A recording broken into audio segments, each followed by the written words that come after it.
ఈరోజు భగవద్గీతలో 3వ అధ్యాయంలో 9వ శ్లోకానికి ప్రతిపదానికి అర్థం తాత్పర్యం తెలుసుకుందామండి. గురు బ్రహ్మ గురు విష్ణు గురుదేవో మహేశ్వర గురు సాక్షాత్ పరబ్రహ్మ తస్మై శ్రీ గురువే నమః. యజ్ఞార్థాత్ కర్మణో అన్యత్ర లోకో అయం కర్మబంధనః తదర్థం కర్మ కౌంతేయ ముక్త సంగః సమాచర. యజ్ఞార్థాత్ ఈశ్వరుని కొరకు అనుష్ఠించబడే కర్మణ కర్మ కంటే అన్యత్ర అన్యమైన కర్మ వల్ల అయం ఈ లోక కర్మాధికారి అయినవాడు కర్మబంధన కర్మచే బంధించబడుతున్నాడు. కౌంతేయ కుంతిపుత్ర ముక్త సంగ ఆసక్తి శూన్యుడవై తదర్థం యజ్ఞార్థం ఈశ్వరుని కొరకు కర్మను సమాచర వనర్చు.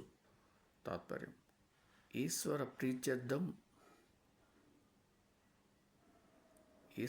ప్రీత్యర్థం అనుష్ఠించబడ్డ కర్మ కాకుండా ఇతరమైన కర్మల చేత ఈ లోకం బంధించబడుతుంది.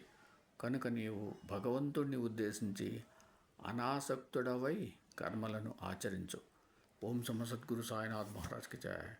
ఓం సమ సద్గురు భరద్వాజ్ మహారాజ్కి జయ. ఓం నమో వాసుదేవాయ నమః.